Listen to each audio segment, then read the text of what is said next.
வாழ்க வையகம், வாழ்க வையகம், வாழ்க வளமுடன். குரு வாழ்க, குருவே துணை. மணவளக்கலை உறவுகளுக்கு கோபாலின் வணக்கங்களும் வாழ்த்துக்களும். அருட்தந்தை வேதாத்ரி மகரிஷியின் மணவளக்கலையை பற்றி தினமும் சிந்தித்து கொண்டிருக்கின்றோம். இன்றைக்கு மந்திரம் என்ற தலைப்பில் சிந்திக்கவிருக்கிறோம். மனம் ஓர்மை நிலையில் எப்பொருளை தீவிரமாக நினைத்தாலும் அப்பொருளாகவே மாறிவிடுகிறது. The mind gets attuned to the level of that thing. இதையே உயிர் கலப்பு என்று சொல்லுகிறோம்.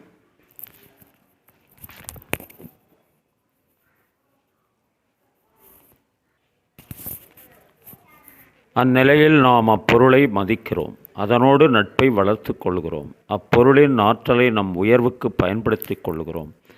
இந்த தத்துவம்தான் தெய்வ வணக்கத்திலும் இருக்கிறது. இந்து நாகரிகத்தில் இதை மந்திரம், எந்திரம், தந்திரம் என்பார்கள். நுட்பமும் வேகமும் பெறுமாறு தன் உயிரினது ஆற்றலை, மனோசக்தியை பெருக்கிக் கொள்ளல், மனதின் திறனை உச்சபட்சமாக உயர்த்தி கொள்ளல் மந்திரமாகும். நாம் தவத்தினால் இதை சாதிக்கிறோம். மனமாக விரிதலை ஒழித்து தன்னில் தானாகவே நிற்கும் உயிர் பின்னால் தன் மூல நிலையையும் எய்தி மீளும்போது அதற்கு தூய்மையோடு வலிமையும், வலிமையோடு தூய்மையும் கிடைக்கின்றன. மெய்ப்பொருளிடம் எந்த மாசும் இல்லை, அதனினும் வலிமை மிக்கது எதுவும் இல்லை. அதனிடம் சென்று அதனுடன் மீளும் உயிருக்கு தூய்மையும் ஆற்றல் மிகுதியும் இயல்பாகின்றன. இதுவே மந்திரம். எழுத்துக்களின் உச்சரிப்பில் அதிர்வியக்கம் ஏற்படுகின்றன. ஒவ்வொரு அதிர்வியக்கமும் உயிரினிடத்தில் ஒவ்வொரு மாறுதலை உண்டு பண்ணுகின்றன. எனவே ஒவ்வொரு எழுத்துக்கும் ஒவ்வொரு தன்மை உண்டு.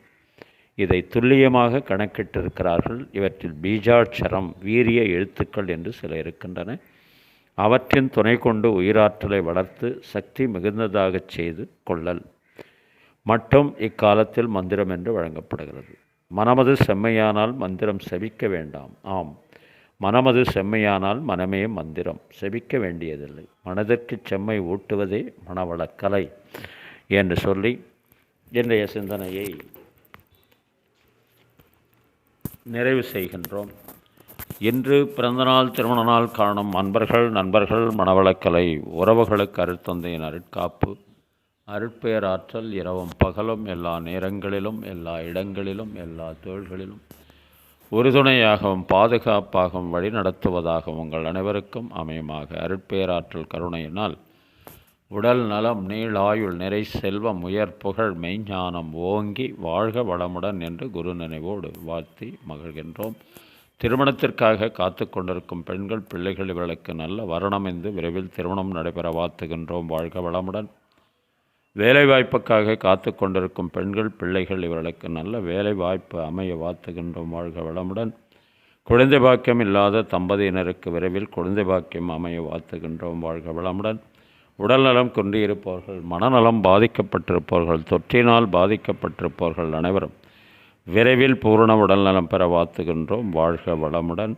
உலக மக்கள் அனைவரும் மணவளக்கலையில் இணைந்து உடல்நலம், உயிர்வளம், மனவளம், நட்பு நலம், ஆன்ம தூய்மை, இறைவுணர்வு பெற குருவருடும் திருவருடும் துணை நிற்க வேண்டி வாழ்த்துகின்றோம். வாழ்க வளமுடன். இன்றைய திரை இசை தத்துவ பாடலாக கவியரசர் கண்ணதாசன் எழுதிய பாடல். தெய்வம் இருப்பது எங்கே, அது இங்கே வேறெங்கே. தெய்வம் இருப்பது எங்கே, தெளிந்த நினைவும் திறந்த நெஞ்சும் நிறைந்ததுண்டோ அங்கே. தெய்வம் இருப்பது எங்கே. பொன்னும் பொருளும் நிறைந்தவன் நெஞ்சம், பொய்யில் விளைந்த காடு. எண்ணும் எழுத்தும் நிறைந்தவன் நெஞ்சம், இறைவன் திகழும் வீடு. தெய்வம் இருப்பது எங்கே, இங்கொரு கண்ணும் அங்கொரு கண்ணும், ஆலய வழிபாடில்லை. இசையில் கலையில் கவியில் மழலை, மொழியில் இறைவன் உண்டு. இவைதான் தெய்வம் என்பதை உணர்ந்தால் ஏற்கும் உனது தொண்டு. தெய்வம் ஏற்கும் உனது தொண்டு. தெய்வம் இருப்பது எங்கே?